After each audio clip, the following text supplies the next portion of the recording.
আসসালামু আলাইকুম রহমতুল্লাহ। আপনার জন্মটা যদি বাংলাদেশে হয়ে থাকে আর আপনি যদি গ্যাঞ্জামের সাথে পরিচিত না হন, এটা আমি বিশ্বাস করব না।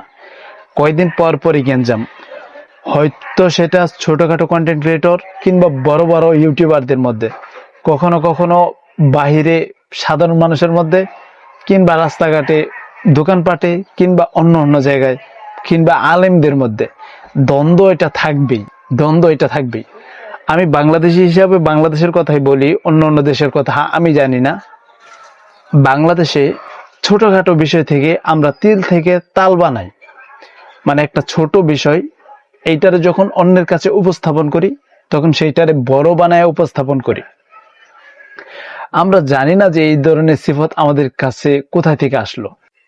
এখন আমি আমার জায়গা থেকে চাইলেও সেগুলো খুঁজে বের করতে পারবো না। এই যে ইতিমধ্যে একটা গ্যাঞ্জাম বিশেষ করে ফেসবুকে লেগে আছে রিফাত রাতুল এবং সালমান মুক্তাদির মধ্যে। রিফাত রাতুল মূলত একজন ইসলামিক কন্টেন্ট ক্রিয়েটর, আর সালমান মুক্তাদির, তাকে তো সবাই চেনে বাংলাদেশের অভদ্র ইউটিউবার বললেই। মূলত তাদের মধ্যে হয়েছেটা কি সেটাই আমি আপনাদেরকে বলি।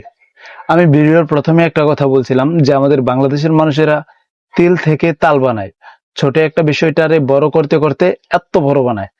রিফাত রাতুল কিছুদিন আগে তার ফেসবুক পেজে একটা ভিডিও বানায়, যে ভিডিওটাতে সে কাপল ব্লগ নিয়ে কিছু কথা বলেছিল, যেইটাতে সালমান মুক্তাদির ভাইয়ের ভিডিওর কিছু ক্লিপ ব্যবহার করেছিল, সালমান মুক্তাদির, তার ওয়াইফ, এগুলো।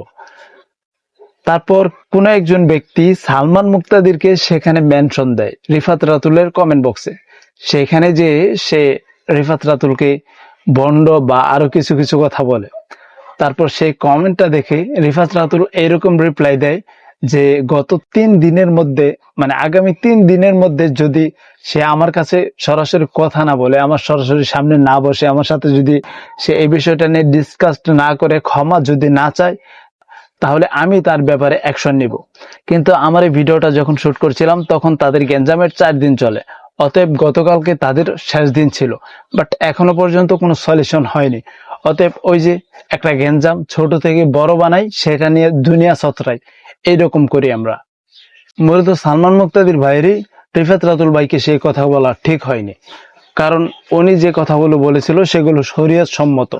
উনি জেনে বুঝে ওনার কথার উপরে পাওয়ার রেখে তিনি বলেছিল।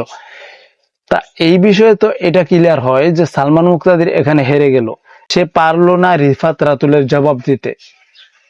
তো যাই হোক, এভাবেই গ্যাঞ্জাম চলতেছে, আমি বললেও থামবে না। তো আমি এইটাই বলি, এভাবেই গ্যাঞ্জাম চলতে থাকুক। গ্যাঞ্জামে কান দিয়েন না, নিজেকে আগলে রাখেন। সমাজের স্রোতের সাথে গা ভাসায়েন না, সমাজের স্রোতের থেকে নিজেকে লুকিয়ে রাখেন। তো আজকের এই ভিডিওটি এ পর্যন্ত ছিল। জানি না ভিডিওটি আপনাদের কাছে কেমন লেগেছে সেটা কমেন্ট বক্সে জানিয়ে দিতে পারেন। তো আপনাদের সাথে দেখা হয়ে যেতে পারে খুব শীঘ্রই। ওমা তাওফিক ইল্লা বিল্লাহ।